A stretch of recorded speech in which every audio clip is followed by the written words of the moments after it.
Shalom Bapak Ibu Saudara-saudari yang Tuhan Yesus kasihi. Bersama kembali kita akan membaca dan merenungkan firman Tuhan pada saat ini.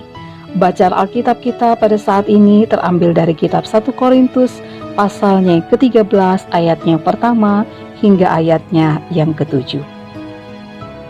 Sekalipun aku dapat berkata-kata dengan semua bahasa manusia dan bahasa malaikat, tetapi jika aku tidak mempunyai kasih, aku sama dengan gong yang berkumandang dan canang yang gemerincing.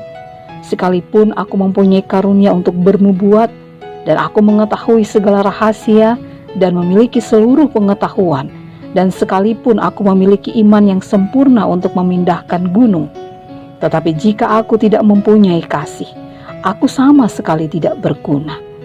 Dan sekalipun aku membagi-bagikan segala sesuatu yang ada padaku, bahkan menyerahkan tubuhku untuk dibakar, tetapi jika aku tidak mempunyai kasih, sedikit pun tidak ada faedahnya bagiku.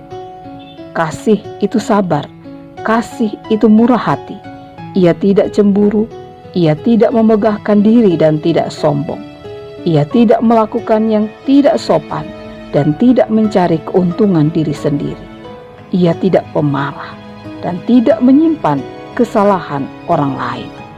Ia tidak bersukacita karena ketidakadilan, tetapi ia bersukacita karena kebenaran.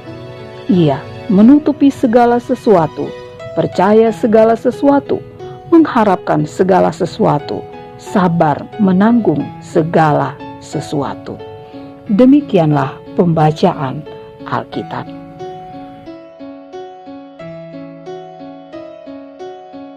Motivasi dalam Kamus Besar Bahasa Indonesia diartikan sebagai dorongan yang timbul pada diri seseorang secara sadar atau tidak sadar melakukan suatu tindakan dengan tujuan tertentu, atau usaha yang dapat menyebabkan seseorang atau sekelompok orang tertentu tergerak melakukan sesuatu karena ingin mencapai tujuan yang dikehendakinya atau mendapat kepuasan dengan perbuatannya.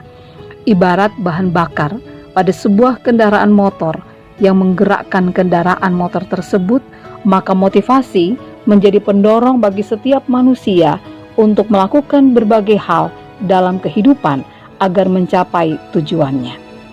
Di jemaat Korintus, Paulus memberikan nasihat tentang sebuah motivasi yang harus dimiliki oleh jemaat ketika mereka mempergunakan karunia yang mereka miliki. Karunia-karunia itu sangatlah luar biasa. Kemampuan berbahasa dengan semua bahasa manusia dan bahasa malaikat pasti merupakan hal yang sangat hebat. Begitu pula dengan kemampuan bernubuat dan mengetahui segala rahasia, serta memiliki seluruh pengetahuan, bahkan juga iman yang sempurna untuk memindahkan gunung, serta keinginan untuk membagikan segala yang ada padanya dan menyerahkan tubuh untuk dibakar. Untuk semua ini, kita pun akan berdecak kagum. Dan pasti jika diberikan kesempatan untuk memberikan jempol, kita pun akan berpartisipasi memberikan jempol yang banyak. Namun menurut Paulus, semua hal yang luar biasa tersebut, jika bukan karena motivasi kasih, maka itu tidak ada faedahnya. Bahkan sama dengan gong yang berkumandang dan canang yang gemerincing. Dengan kata lain, itu tidak berarti apa-apa. Mengapa? Karena tidak memuliakan Tuhan, dan kecenderungannya adalah kemuliaan untuk diri dan kepuasan diri sendiri. Semua karunia digunakan pasti punya tujuan, karena jika segala sesuatu dimulai dengan motivasi kasih, maka semuanya akan memberi faedah atau mencapai tujuan yang lebih baik. Kasih membuat orang yang hebat dalam melakukan atau mempergunakan kelebihan karunia yang Tuhan berikan dalam hidupnya pasti melakukannya untuk kemuliaan Tuhan, bukan untuk kemuliaan diri sendiri. Sebab kasih itu tidak memegahkan diri dan tidak sombong, serta tidak mencari keuntungan diri sendiri. Kasih membuat orang yang hebat dan dermawan menjadi pribadi yang sabar, tidak pemarah, dan menyimpan kesalahan orang lain ketika orang lain menganggap mereka tidak ada apa-apanya dan bahkan mungkin tidak menghargai setiap karya mereka.